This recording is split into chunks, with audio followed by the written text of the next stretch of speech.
Bonjour à tous, aujourd'hui on se retrouve donc pour la partie 2 de la théorie des nerfs. Je vais essayer de me mettre dans la peau de Nico Robin pour vous analyser tout ça et vous permettre de comprendre enfin ce que signifient tous les symboles dessinés par Oda concernant le peuple Bilka. Précédemment dans la partie 1 de cette théorie, on a pu découvrir le lien entre les personnages des fresques et les différents peuples de Skypiea liés à Alabasta et au sacrifice de Shandora. Si vous n'avez pas encore vu cette vidéo, je vous invite à le faire pour comprendre pleinement cette partie de la théorie. Vous avez juste à cliquer sur le petit i en haut à droite de la vidéo, sinon vous risquez vraiment de ne pas parfaitement tout comprendre de cette théorie. Maintenant qu'on a décodé tout ça, on va enfin pouvoir analyser tout le reste des dessins.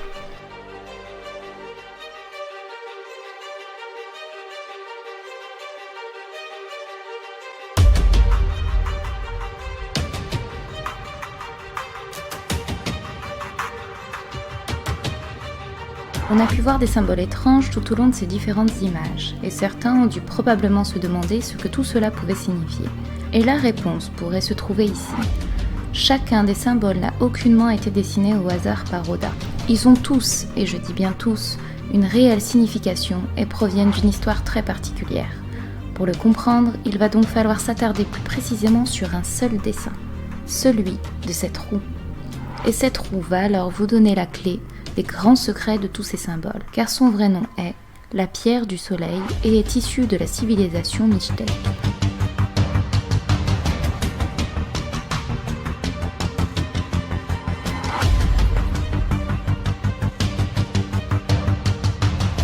Pour comprendre de quel peuple Oda s'est inspiré pour retracer ses dessins, il faut avant tout savoir que la civilisation Mixtec comprend plusieurs peuples, les Mayas, les Incas, les Aztèques, etc.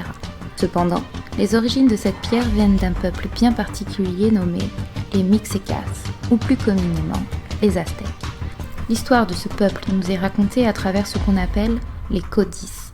Les peuples de Mésoamérique, terme colonial, utilisaient différents systèmes d'écriture et une forme originale de manuscrit qui était appelée codex ou encore parfois livre-peint. Il existe encore en ce monde certaines archives de codices restaurées, avec différentes histoires et des milliers de pages. Il a donc fallu que j'étudie toutes ces pages pour pouvoir réussir à trouver la véritable inspiration d'Oda. Et je suis parvenue à le trouver. Et il s'agit donc du Codex de Xux-Nutal, l'un des rares codex préhispaniques appartenant au groupe de codex dit Mixtec. Ce codex est consacré à la généalogie, aux alliances et aux conquêtes d'un célèbre seigneur Mixtec appelé Huitzer Griff d'Oslo. Pourquoi Oda a-t-il choisi ce codex?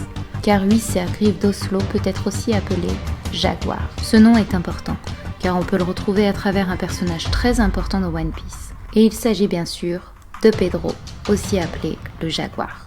Ce personnage est lié au Mink, à Roger et bien d'autres choses. Oda fait plusieurs fois référence au Jaguar dans ses différentes covers. On peut le voir ici, aux côtés d'un éléphant qui pourrait rappeler Zunesh, symbole de l'île de Zou. Sur cette autre cover, où un jaguar porte des oreilles de lapin qu'on pourrait associer à Carotte. Et encore ici, où chaque équipe s'affronte. D'un côté Zoro, Chopper, Franky, portant un t-shirt au symbole de fleurs de cerisier, pouvant donc rappeler les fleurs de Sakura, symbole du Japon, pour l'arc Wano. Et de l'autre, Luffy et Lemming, portant un t-shirt avec le symbole du pelage d'un jaguar.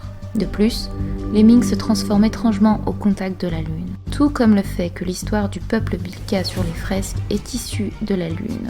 Un lien donc direct avec cet astre de la nuit. Mais on y reviendra plus en détail dans la partie 3. Cet Oslo Jaguar est également représenté dans une partie très importante liée à Skypiea et aux fresques. Ici, je vous avais comparé ce personnage à celui du peuple de Shandora. Mais si on regarde attentivement son costume, il ressemble étrangement à celui de Huitzer Griff d'Oslo.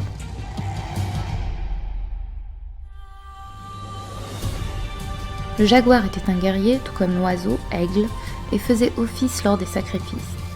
Étrangement, on retrouve exactement le terme guerrier pour nommer les Shandia, alias le peuple de Kalgara. Mais surtout, le symbole du sacrifice que je vous avais expliqué précédemment dans la partie 1 de la théorie. Maintenant, il suffit de regarder tous les autres symboles autour des fresques pour s'apercevoir que tout correspond à ce fameux codex.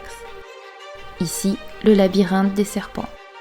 L'animal et le crabe, le symbole de la pyramide dessiné vu du haut, etc. etc.